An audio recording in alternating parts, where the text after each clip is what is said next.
We do have folks in Meridian, IF, and Twin Falls joining us, and really appreciate the time you've all taken out of the busiest time of this semester to join us today for our semester faculty assembly.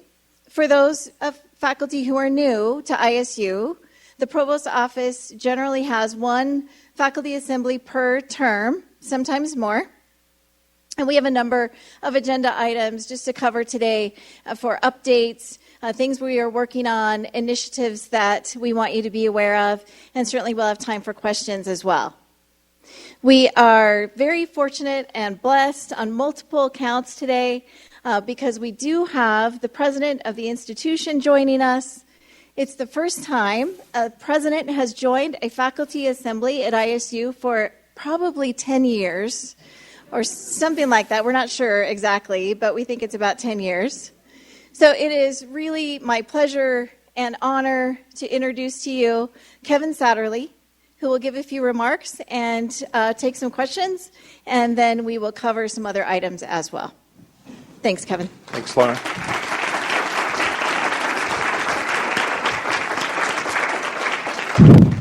Thanks, Laura. Sorry.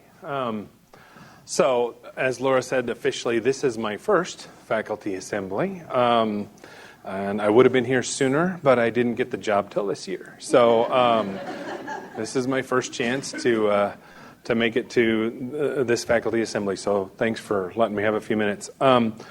Since I got here, I have been trying to make sure that we undertake some demonstrable efforts to make sure that my job as the president is to pay attention and listen to some of the issues and needs of the faculty. Whether we want to call that the president is doing it or the administration is doing that or however we want to view it, I want to make sure that we're in a dialogue, that we're having a conversation and a discussion about what your faculty needs are and what the issues are. So, I've met with the faculty senate a few times. I've met with Laura and Hussein several times. I've had the coffee with Kevin sessions. I've been trying to communicate by email. And so I'm hoping that we are creating that dialogue and that we can visit regularly about whatever some of those issues are.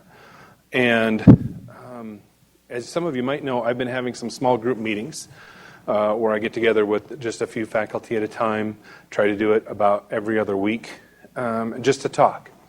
And when I get to those sessions, I've been saying I don't have an agenda for these sessions. I just want to talk. What are we doing? What are we doing right? What are we doing wrong? Let's talk about it. And a lot of common themes have come out, and I want to make sure that we're genuinely saying we're listening to what those concerns are, and we're putting some effort behind trying to address them. And I can promise you right now, we won't ever be able to address all of them, and that we won't, even the ones we address, we won't always fix in exactly the right way. But I want to demonstrate that we're working on these issues and that we're addressing them. So, for example, just a few examples just off the start. One was clearly the need for a faculty constitution that demonstrated the principle of shared governance. We're in this together. Period. I could stop right there. Maybe that's the most important thing I need to say all day. We are in this together. And I think the document that we have come up with demonstrates that. And I think you think so as well, or the vote wouldn't have come out the way it did.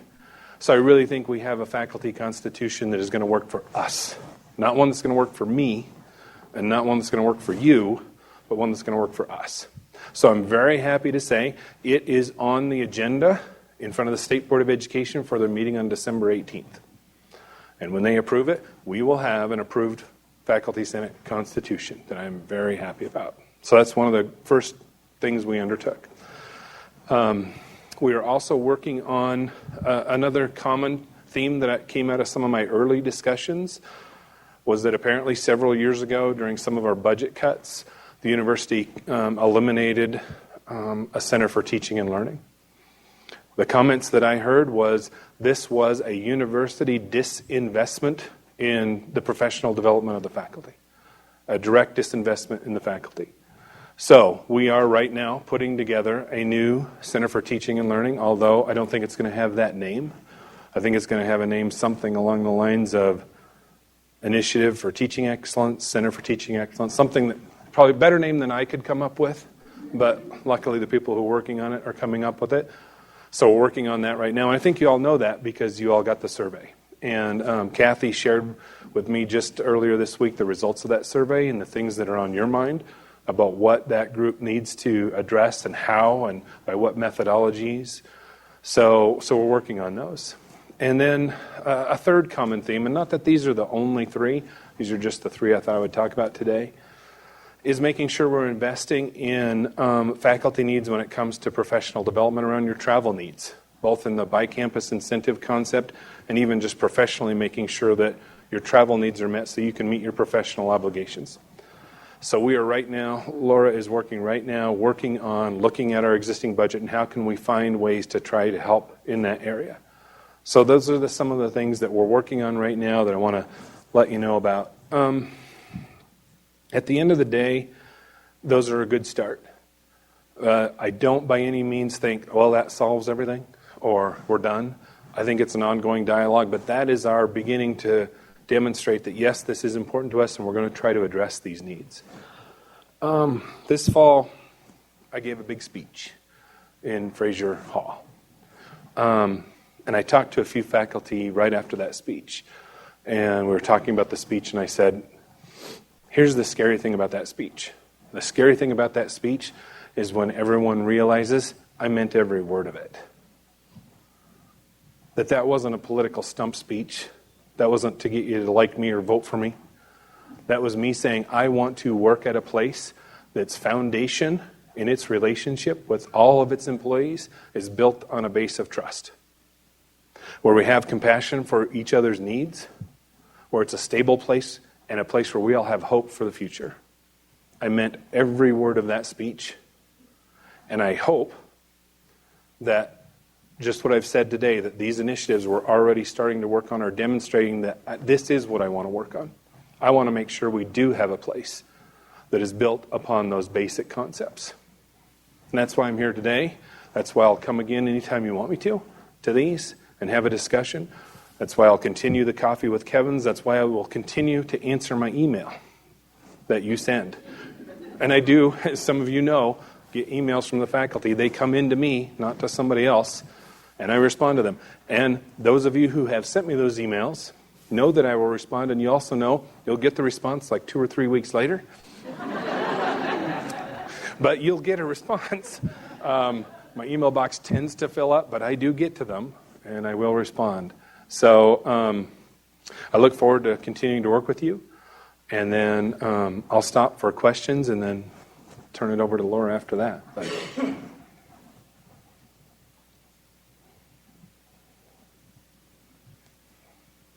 I am genuinely happy to be here. Yeah. Since I live a couple doors down from you, There's a microphone. I'll just yell. That our campus I'm sorry. location. Bring it to you. Hello. Since I live a couple doors down from you, and my neighbors and I have been plotting on having a barbecue to invite you to that would incorporate some of our neighborhood friends, would you come? Well, the smart answer for me to say is, of course, I would love to. It might be in January, and The correct it might answer be a is sweater deal. The correct answer is, what are you having at the barbecue? So, okay, so as long as, it's going to be a good barbecue, then yeah, I'll show up. Yeah.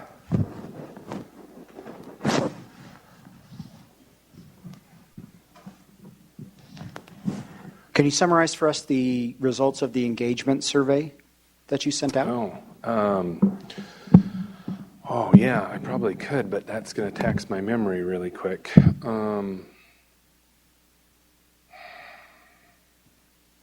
No, I can't. But it's because I can't remember right off the top of my head what it was. But yes, I would be happy to share the results of that, and we will share. There's nothing secret about it, and I'll share it, but I can't summarize it for you right now. Sorry. His name's Jerry, by the way. Okay.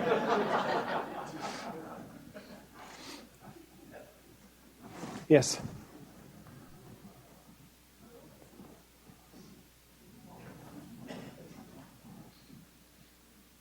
Do I win a prize? No. Okay. Have you considered the library situation with budgets and processes, how we acquire our resources so that we actually can do our research on campus rather than going back to our alumni institutions to do the research? Yeah, I think that is one of many budget-related issues we have to tackle.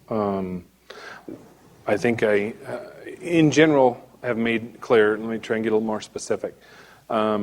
We need to rethink our budget priorities and our budget processes here on campus, and that's one of the things we're committed to. I talked to all of the deans and VPs earlier this week, and I said, we are going to ask all the departments again to submit all of their budget needs. I am not going to place any artificial restrictions on any department to make their requests in their budget because I want to know what everybody needs.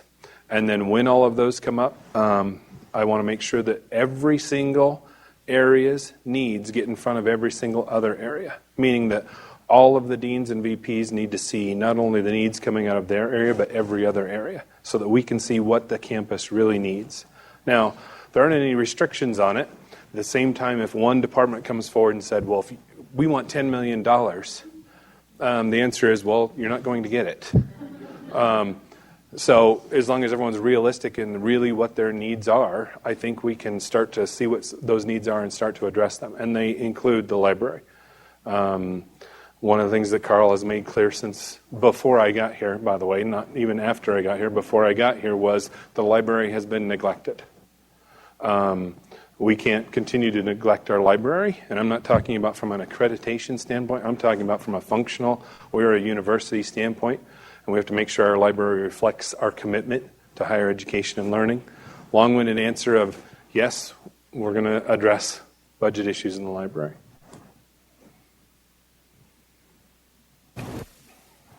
Laura.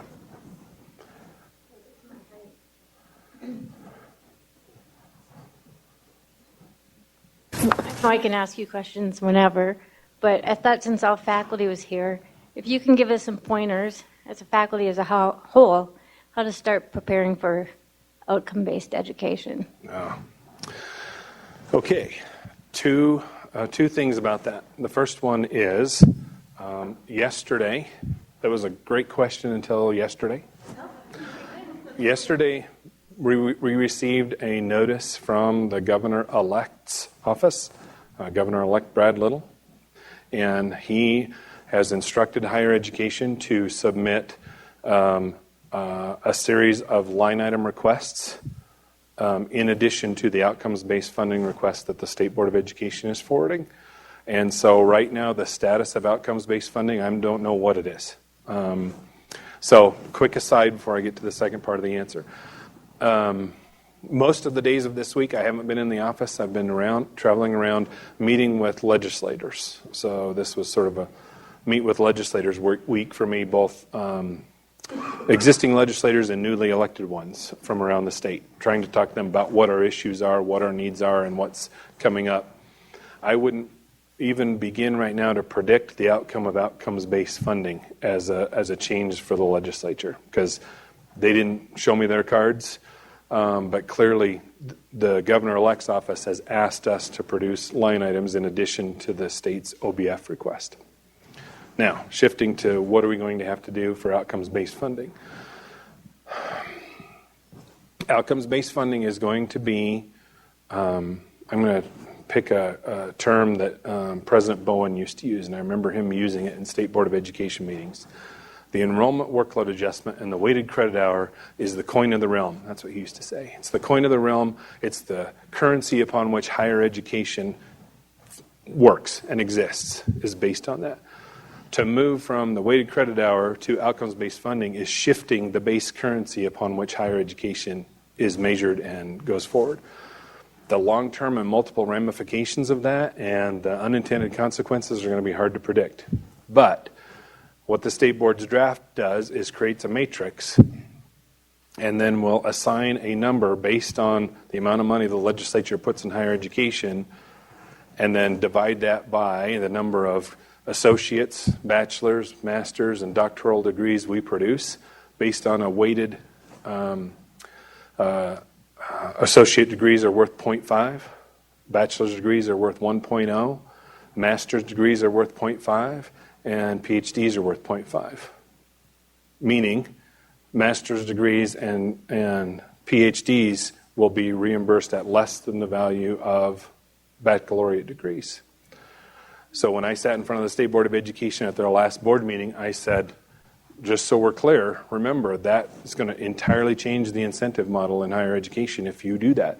Because right now, doctoral programs are weighted much higher than baccalaureate programs, and if you make this shift, there's going to be consequences. In addition to that, the State Board has adopted multipliers for things like on-time graduation. If you complete a bachelor's degree in 4 years, you get a higher multiplier than 1.0. And if you complete it, and if the person who completed was Pell eligible, you get a multiplier. And if the degree in which they graduated is on the hot jobs list according to the Department of Labor, you get a multiplier. So that's the behavior that they're incentivizing. So if it passes, we have to sit down as a campus and start looking at how are we going to continue to fund what we do, given that they are going to fund, after a student graduates, they're going to fund that student's education, and then have a series of multipliers and what that does to our programs. Sorry, that was a super long-winded answer. But if it passes, we're going to have to figure out how we fit into that matrix and how that affects our academic offerings. And make no mistake, it will shift what we do if for no other reason than the coin of the realm has changed. And it has changed significantly with regard to graduate education.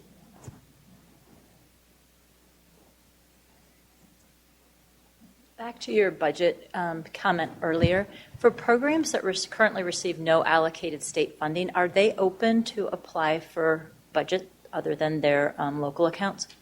Yes. Awesome, thank you. There are some limits. The State Board of Education has some limits on us. For example, certain self-support programs are not allowed to be supported by appropriated. Auxiliaries are not allowed to be supported. But I think every department is allowed to say, here are our needs, and let's talk about what those are, and we have to figure out ways to try to meet those. By the way, I'm not trying to be the guy who stands in front of you and promises there's going to be lots of money.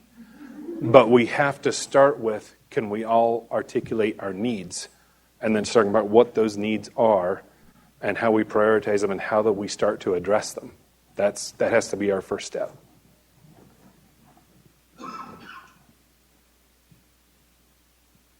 Thank you all for letting me have a few minutes to talk to you, and I look forward to continuing our dialogues.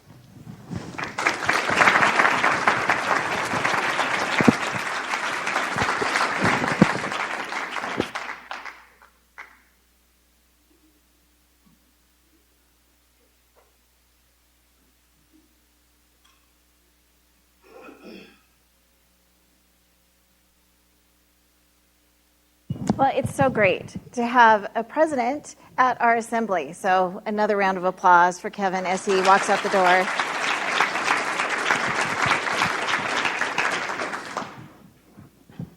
Those of you who are new to these assemblies, we try to keep them right at an hour. We don't want to keep you past 5. So if we don't get to every agenda item, we will post these items. And if you have questions, you can always contact the Provost Office.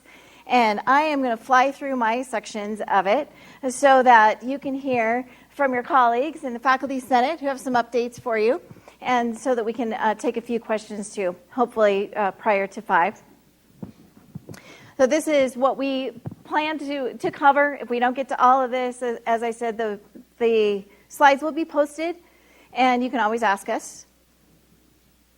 I wanted to spend a couple of minutes talking about some things that Kevin also highlighted, that he and I are refocusing the efforts of the Provost Office. As many of you know, we have had a large portfolio in the Provost Office that includes HR, IT, facilities, budget, finance, unusual portfolio for provost offices. It's been really great experience for us to understand how those units function, understand what the types of challenges they face are, and going forward, how we partner with them to improve campus life, improve faculty affairs issues. So it's really been great working with those units. As you know, they are going to go back to their home in finance when we hire the new finance vice president. Really appreciate those of you who participated in that search. Some of you were on the search committee. We're very grateful to your hard work on that search. We had a great pool of candidates, and we do anticipate an announcement within the next, probably 10 days or so for that search. But that allows the provost office to focus on what we really need to focus on, which is programs and faculty issues. Some of those things that we're working on in this year are teaching support. Kevin talked about that. We will also have the Dean of the College of Ed. Some of you have had the pleasure to meet Kathy Hildebrandt, who's new to ISU, to talk about that initiative briefly. We are rethinking the way administrative support is structured on campus. That's an ongoing process that will probably take a couple of years to actually be managed in conjunction with our new vice president for finance as well. But one of those changes is the creation of a standalone graduate dean position. As you know, Niels van der Schijf is retiring, and as a result, we are splitting the vice president for research and graduate dean positions. We'll be searching for both of those starting in January. That was a recommendation that Niels made, a recommendation from the Faculty Senate as well, and from your deans that they wanted that graduate dean appointment. So that is one of those changes. The faculty constitution, Kevin talked about, that, as he mentioned, goes before the state board in December. We don't anticipate any challenges at the state board level with that constitution, and I know that Laura and Hussein are likely to be there in case there are questions, but we don't anticipate questions or anything but a consensus vote. So we're excited about that. And then budget support. As Kevin mentioned, we're looking at budgets holistically across the campus. This will take several years. It will also require the help of our new Vice President for Finance. I have a big list for our new person to look at things like travel for faculty, to look at how we've funded research, IDC allocation. I mean, those kinds of issues all need to be evaluated in our new era. Some of those things were set, our base budgets, for example, we think were set about 30 years ago, and then they've been added onto with CEC, the state's salary support over time, or in years where we had holdbacks or budget cuts, they've been cut a percentage here and there. But the base budgets themselves, the budget office believes were set at least 30 years ago, maybe longer. So those are the kinds of efforts that we're undertaking now just to evaluate how to support faculty efforts. I want to take just a moment while we are on the Faculty Constitution here to recognize the hard work of our Faculty Senate and to recognize the hard work of our Faculty Senate chairs, who did just an outstanding job getting the Constitution out for a vote, working with all of you to address concerns that you had. Those who worked on the Constitution really should be commended for that work. It took us a long time to get to this point, so I want to thank them, and please help me thank them as well.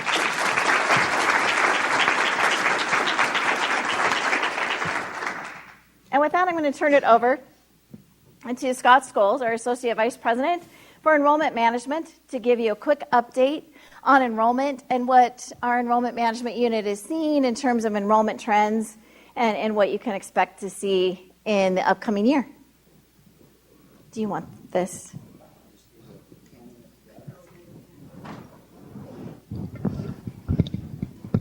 All right, we're on. Good afternoon. It's good to see everybody here.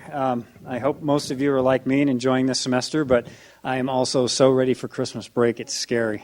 It's exciting. There's been a lot going on and a lot of positive things going on, but that doesn't get away from there's a lot going on. So I want to send the message before I start speaking about the enrollment things that one of the battles, I had a funny conversation a couple weeks ago with a person that brought in a flyer that was really unique from a school in the Midwest and said, this is really great, we ought to do it. And then they hit me up a couple weeks ago and said, I was really disappointed because it doesn't look like we did it. And so I'm always walking this delicate balance of anytime people have suggestions and things like that, I don't want to come across as defensive because I really want the idea. The problem is we can't mimic every other school's great ideas every time. But I just want you to know that if you give us a great idea and it's not one that we follow up on, it doesn't mean that we're not really appreciated, that we don't really appreciate that feedback. So with our enrollment update, what I have up here is basically sunshine and roses, and there's more to the story than that. There's some negative things in our enrollment, and there's some positive things in our enrollment. Even though this did not look like it, the most positive thing I believe in our enrollment profile was the very first bullet point, and that is that last year we've implemented the CRM, we've changed how many events, the scope and size of our recruiting efforts and things like that, especially centered in Idaho and southeastern Idaho particularly. That precipitated an 11.5% increase in incoming Idaho students to ISU. That was largely overshadowed because that also happened in conjunction with a rollout of our international student population. But anyone in enrollment can tell you that when you have a big bubble, it is really, really hard to repeat that the next year, especially when you don't have bigger graduating classes of Idaho students that were coming our way. Especially that was compounded with ITech becoming CEI. We were, I think, 14 students different from a year before, so we were able to hold that measure, and so we were able to capture the increased share that we'd earned the year before. One of the other areas that I've been working on is 2+2 arrangements with the community colleges and changing a little bit of how we're recruiting on their campuses, and that saw an almost 13% increase in our Idaho transfer enrollment. That was positive. The other thing that part of this is intentional, and to be honest with you, part of it is just having better saturation of our recruiting efforts in southeastern Idaho, is that we have American Indian students and Latino students that are underserved populations by percentage here, and we've had significant increases. We were about 3.5% up with Latino students, and that capstones a 31% increase over the past 5 years. We went up a little over 11% in serving American Indian students. That was the largest increase that we've had over, I think, a 10-year period with that group. In addition, we had significant gains in CTE and in graduate school enrollment. I have to send out some specific kudos. Any of you that know Jenna Hopkin or any of the other people in the admissions office, pat them on the back, because this semester we had our top 2 individuals in admissions out for maternity and paternity leave. And so Roman and Talia are the 2 most beautiful baby Bengals you'd ever want to see in your life, as Nicole gave birth to twins at the start of the semester. Also during this time, our 3rd lead person in admissions had a great opportunity. Part of the experience they learned from putting together the CRM implementation was that Cal Berkeley thought maybe they should come help them with some of their issues. And so took a job. So we have had a team huddle, and some people have really burned the midnight oil, and it shows in the participation rates in our most significant recruiting programs. One of them is Spirit Saturday, and as you see, it has a 130% increase, and our Experience ISU has a 27.6% increase over last year, which was a significant increase over the year before. I would like to tell you that I'd be remiss if I didn't tell you what I believe is special about that day. I have 2 favorite days of the year. One of them is the first day of school, because life comes back to campus in the fall. The second one is Experience ISU, and it's not because of the experience of the students at the event, but any of you that participate see that we have people from every single corner of campus coming together as a team to make it a good experience for the students that come here. That was one of the initiatives from first day here was you can't do this successfully unless your campus embraces it and they do it successfully. So thank you to you and the rest of the faculty that make it such a special event. So we switch to the next one there. The president spoke to some initiatives, and he spoke to the Center for Teaching Excellence, and with that same pot of one-time money, he challenged the deans to come up with some ideas for some scholarships so that we could invest in our students, both in recruiting and in retention. So part of that, our scholarship individuals, and we got together and tried to take the points that came out of all the different proposals coming from the dean's group and meld them into a series of scholarships. And there were actually 4 proposals. One that's aimed at further building bridges for transfer with the community colleges. One is some of them are aimed at, it's basically an expansion of the Rhodes Scholarship Program that was started in College of Arts and Letters. Had a meeting about that today. Super excited about the direction that that's going. And then a retention-based scholarship for the students that run into hurdles while they're there. And then also building on tradition and trying to create a scholarship that is available specifically to the children and grandchildren of ISU alumni. So that'll be rolling out. Those were just approved in the last few weeks, and we're working on getting the programming for those so that those will impact the fall of 19. And then finally, we entered in recently to 2 contracts with Ruffalo Noel Levitz. One of them is aimed at helping us do strategic marketing for out-of-state to hopefully enhance our out-of-state recruiting efforts. And the other one is, I believe the president spoke to earlier. And what that is it's called a class optimizer. It's basically we have an outside analysis of all the patterns of our scholarship giving and our student discounting to see. The simplest example is, are you better off giving X number of $5,000 scholarships versus X number of $4,000 scholarships? Are you using your non-resident tuition waivers in a way that best impacts your enrollment goals? And so those were executed both in the last couple of weeks, and we have the kickoff meetings starting in that regard. And then lastly, I believe last time I spoke to this group, I talked about some efforts that we have with some international recruiting. We are actually sending Dr. Scott Snyder and Sean Bascom, who is the lead in the International Programs Office, to China this Friday to work on finalizing some agreements that we have with a couple partner schools in China. And so we're looking forward to hopefully those bearing fruit in the near future. With that, any questions for me?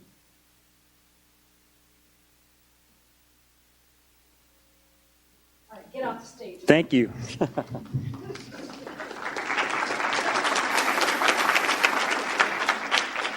Hi, everybody. I am Lynn Reddington, and I serve as the Vice President for Student Affairs. And I was told that I have about 2 or 3 minutes. I have a feeling that time is going to be even shorter. So I want to start with 2 things first. One, I would be happy to come to a barbecue. Thank you very much. I'm sure the invitation was going to be coming sometime. And 2, I do think it's so fascinating that as faculty, more of you are sitting in the back of the room than in the front of the room. Interesting. If I could give you all a test right now, I sure would. So here's the deal with what I was asked to talk about. Is one of our greatest challenges on our campus is retention. And it certainly is retention of getting our students who are here all the way through graduation, but we know that we really need to focus on getting them from their first year to their second year. So I worked with the provost and had proposed a team. Now, the name of the team really needs to be reworked because all I did was take words that I like and string them together. So right now, the working title is a Student Success Solutions and Innovations Team. Great words, but a little on the long side. So the focus of this is going to be partnering faculty and staff to work together to support our students and their success and their retention so that they will be able to graduate and become these wonderful alumni who will give back to us. So what we're going to do is we're going to pull a smaller group together, a working team, and then hopefully grow that. And we're going to be looking at who are the populations that we need to be focusing on first and foremost. What services, what support systems do we have in place to support our students? So whether that is our math lab, our writing lab, do we need supplemental instruction? Do we have the right ratio of faculty and students in the classrooms? I am a huge fan of an early alert system, which gives us information about our students before they get into trouble, so that we can reach out to them. So anyway, just wanted to let you know that's going to be happening. The first meeting of this group is going to be in January, and what I hope to do is have that initial meeting and then start to roll this out and hopefully get more of you involved, and certainly make sure that you are informed about what's happening and how we can work together. So I know I kicked Scott off the stage. I know you have a big agenda, but do you have any questions for me?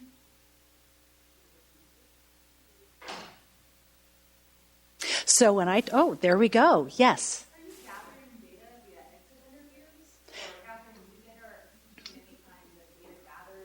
So the question is about data. Yes, we have some data. My understanding is we don't really do an exit interview. I think we need to do that leaver survey and find out why our students are leaving, and if they are, where are they going to, or are they just not continuing? So yes, Vince Miller has a lot of data. I know we're going to be examining that. We're going to be figuring out what other kind of data we need and start to gather that and then use that. I think that's the big thing with data, is we can gather it all we want, but then if we do nothing with it, it's just another research thing. Yes? Would you be willing to work into some resources behind offering emergency daycare for free for parents? The question is about offering free daycare for students, whether it is emergency daycare or just in general. We need to look at everything. We need to look at what our students need to be successful. I know when my children are in college, and I think, oh my gosh, how did I afford, kind of like with the twins that were born, mine were twins, and I was like, oh my gosh, the diapers, the formula, the daycare, how does one make it? And how does one make that as a student? So yes, we need to look at all of the different concerns that might be barriers, or perhaps on the other hand might support a student's success. And I know that the president said that, we're not going to get all of this money, but trust me, I'm going to try. Any other questions?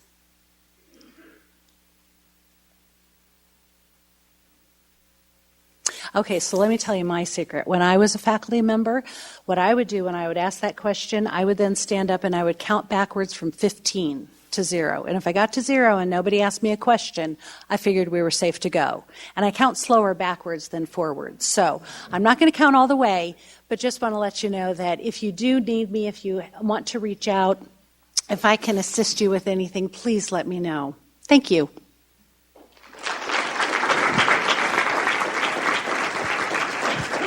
Thank you, Lynn. One way to solve, to do the right thing, obviously, but also to solve our enrollment problem is to address retention. And so this is a hugely important initiative undertaken by Student Affairs, and we're just so grateful to have Lynn on campus. She's new to campus as well, so we have lots of new faces in the mix here. Program updates. As I said, I'm going to fly through these slides. I just wanted you to be aware. Many of you have worked on these programs for years. Many of you have submitted these programs through the process. A lot of them are coming to fruition right now. The main ones I just want to mention is this list at the bottom.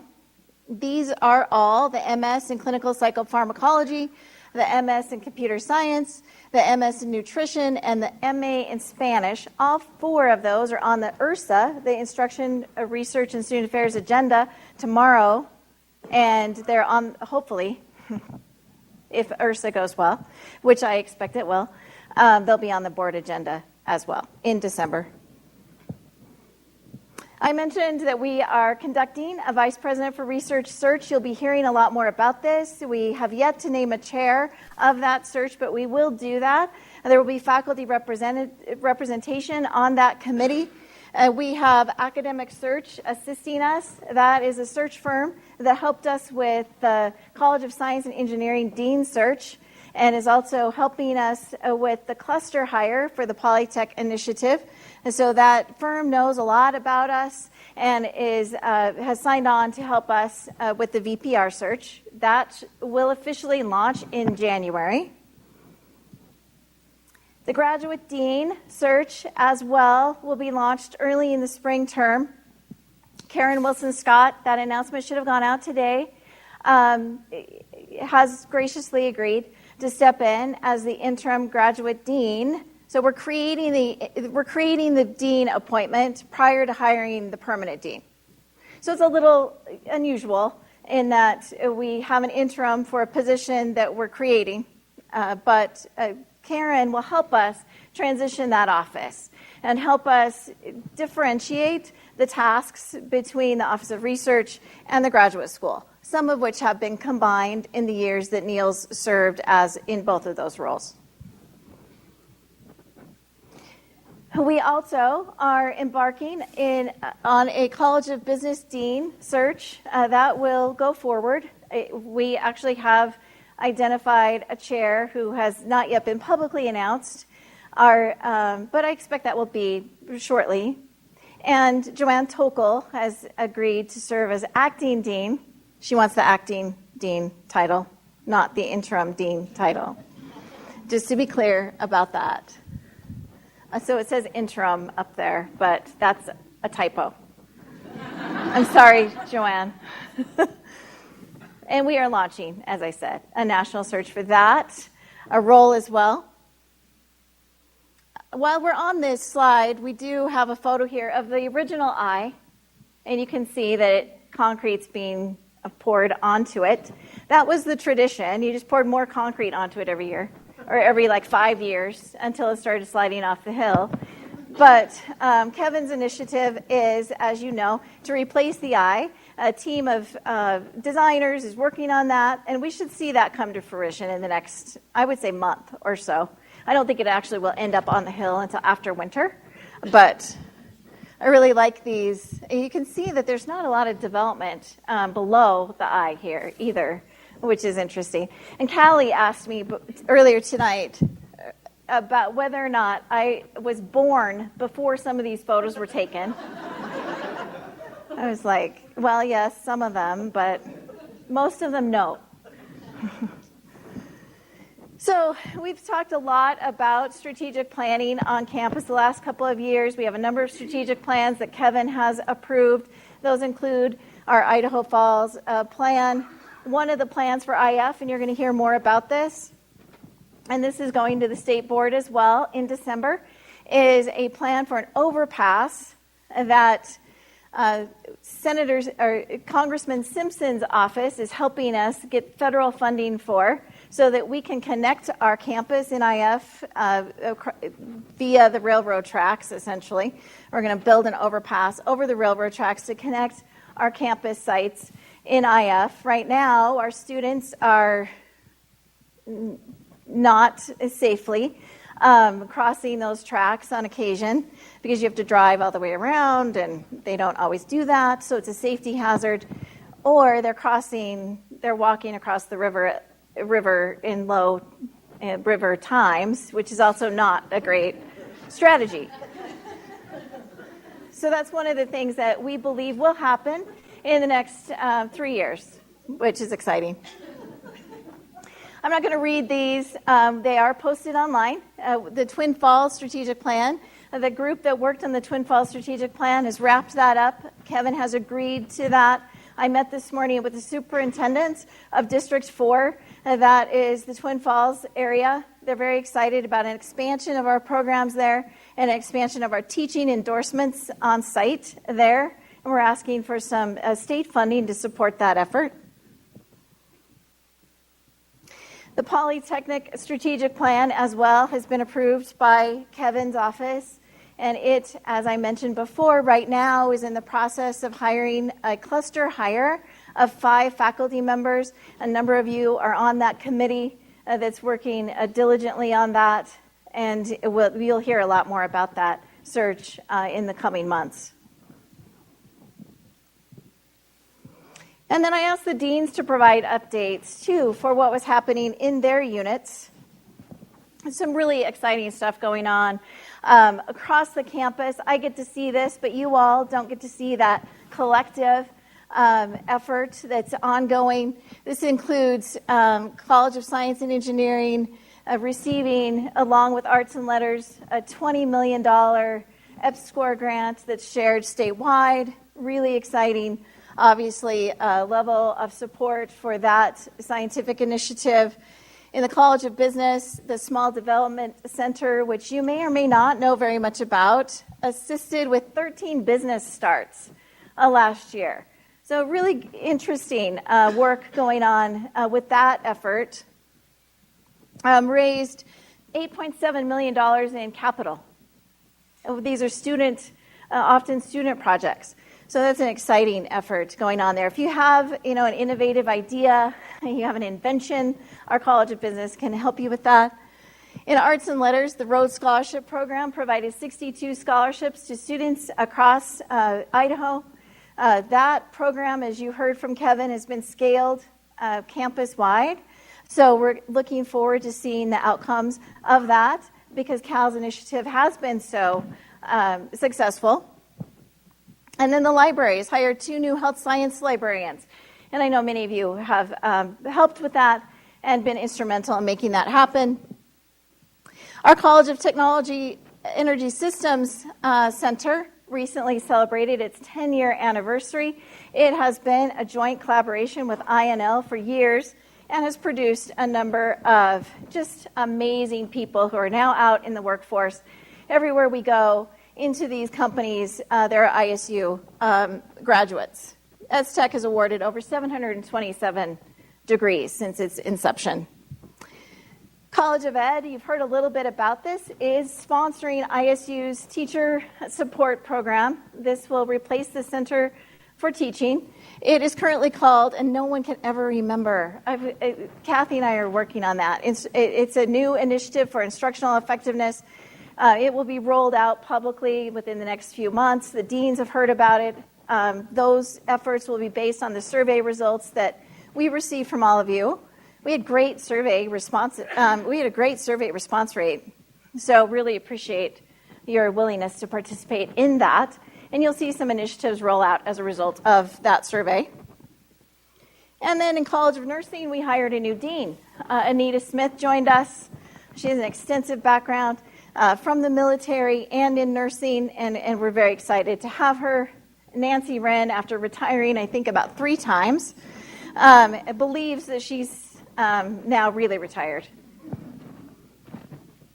And then in the College of Rehab Communication Sciences, those audiology faculty have successfully expanded their clinical operations. That ongoing effort has been really a statewide, a rural-focused effort, and we're excited that we can provide that kind of service to our rural constituents like in Salmon, and also has expanded services in Pocatello to provide audiology testing for dogs. So if you suspect that your dog has hearing issues, this is your opportunity to fix that. And then College of Pharmacy, as you may know, expanded its class to Anchorage. That class has been moving forward and will be beginning its 4th and final year in 2019-2020 and has received a $500,000 grant to support that effort. I should say we're also hiring a College of Pharmacy dean, and Chris Owens has been serving as the interim dean of pharmacy. College of Health Professions was recently formed, and it's been working on its structure. It houses programs and departments with over 1,500 majors, just to give you an idea of what it does, ranging from certificates to postgraduate medical education. And with that, I'm going to turn it over to our Faculty Senate co-chairs.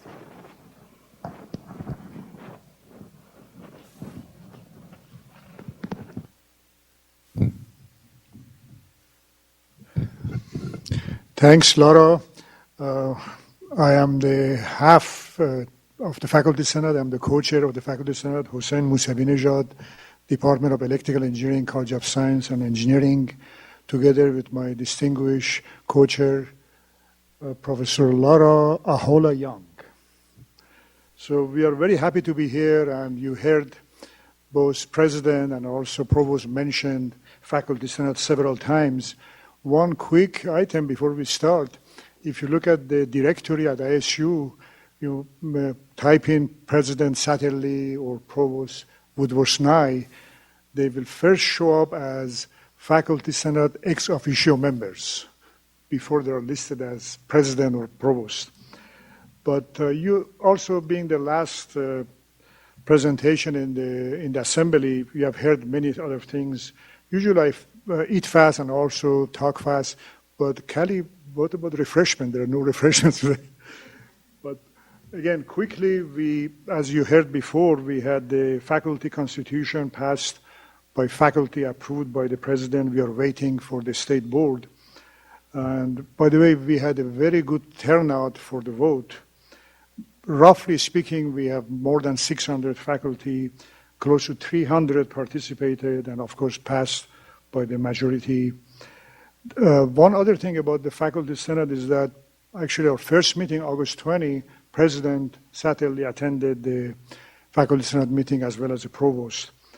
We are also part of many committees on campus. Just very quickly, for example, we attend President's Council meetings, Academic Dean's Council, IEAC, acronyms, Program Sustainability, Viability, and Health.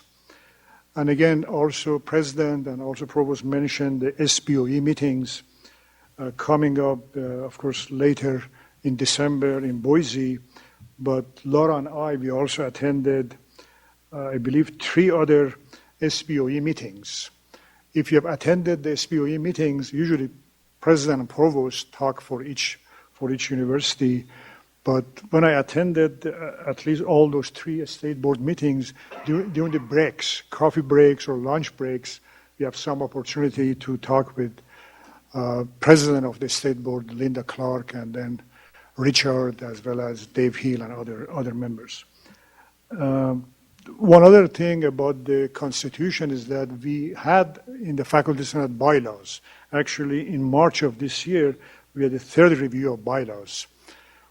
Regarding the bylaws and the approved Constitution, well, hopefully will be approved by the state board, in the bylaws they allow for the co-chairs also chair or vice chair. Sometimes we use the model chair and vice chair, but for the last few years has been co-chair model. But once the Constitution approved by the state board, beginning the next cycle of elections, will be chair of the Faculty Senate. One thing about this job, even we are sharing the job of the co-chairs, but if there's only a single chair of the Faculty Senate, that will be a very big job.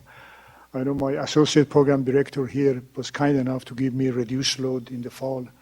But we started actually even before fall. In the summer, we had meetings. I mentioned the state board meeting in the Idaho Falls was in June, and there were several other meetings that we attended. One quick comments about the passing the Constitution. Actually, once we passed the Constitution, I got right away email from faculty that what about the next issue that we are going to work on? And that will be AUP sanctions list. Again, very briefly, I met in September with the AUP and AFT. We have the president of the local chapter of AUP, Dr. Russell Wall.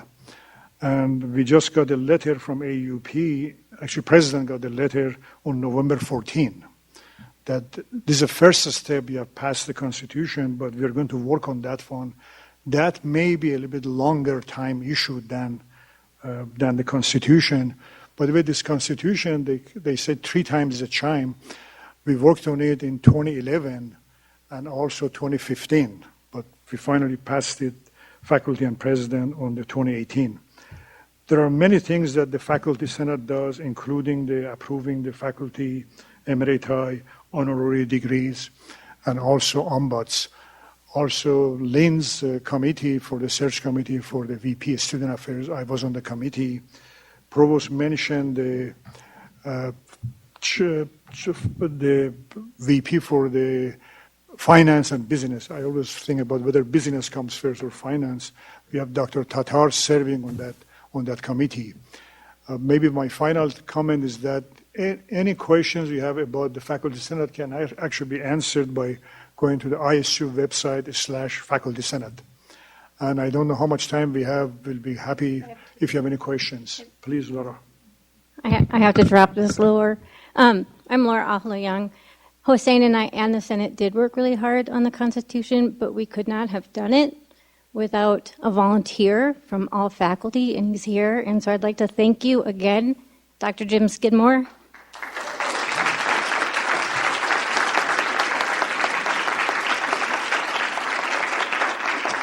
It really was his dedication to the subject that helped us get this through so quickly. We could not have done it without him. Briefly, we're sort of on idle, waiting for the state board, so I'm glad to hear that you're confident. I'm still a little nervous about it. This is still high for me. I know, I'm only 4'11". Once the Constitution goes through, I want to thank some previous Senate co-chairs who have graciously met with me. This is my 4th year, which is a fluke on Senate, and my last. And I had no idea how different Senate was before the provisional Senate occurred. And so we have a small committee looking at the previous Senate, looking at the bylaws, and looking at the different committees like the policy committee, the budget committee. And so we're digging deep to see what should be brought back. And for all of the senators who used to serve years ago, please contact me and let me know what worked, what you think didn't work, what you'd like to see happen. If any of you have ideas for Senate, please contact us through the Faculty Senate email. Hopefully, once we get to the bylaws and look at committees, we can have our own Senate open forum next semester. So thank you. Thank you, Jim.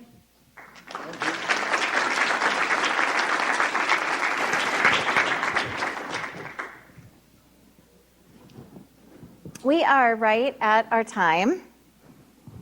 But I will take just a couple of questions. I know some of you have to get to daycare to pick up your kids.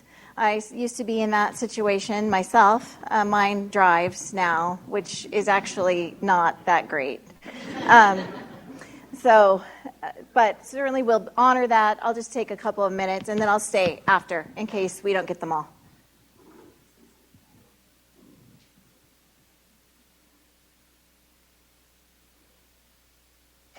You're very quiet today, sort of like lulled into like the end of the term. Some things to watch for. There will be a number of search committees formed, as you can see. We are actually thinking about hiring a recruiter because it might be less expensive than some of the search firms that we're using. Search firms are great because they really expand the pool of our applicant pool. And they handle some of those logistical issues that our faculty committee chairs just really don't have time to do. So we're struggling with how to support all of these searches. We will certainly do that in a variety of ways with administrative help and search consulting help. But in the meantime, you will be seeing announcements and requests. Some of you will be requested to serve on these committees. I know some of you have already served on search committees, and we appreciate that service. We're trying not to ask you to serve on more than one search committee every 2 years or so. I know at least one of you sitting here is on a search committee in less time than that. It has served on, I think, like 3 in a row. But we're trying to spread the wealth and the fun. And these committees are fun. You get to meet, interesting colleagues, and you get to go to dinner with applicants. So, and you don't have to pay for dinner. So, in an effort here to get you excited about these opportunities, please think about whether or not you'd like to serve, and if you would, contact Callie and let her know that you're interested in the grad dean, the VPR, the Vice President for Research search, or the College of Business. Now, College of Business will likely be almost entirely College of Business faculty, but we will have a non-College of Business person on that committee. So if you're interested in those, please let us know. We will keep you posted on how our programs fare. We are excited about that. I am very confident that the Constitution will pass, that we'll get our master plan with our overpass through the board, and for safety issues for no other reason, and that we will also get our programs through. We'll keep you posted on that. And if you have any questions, please see me after. Have a great finals week and holiday. Thank you.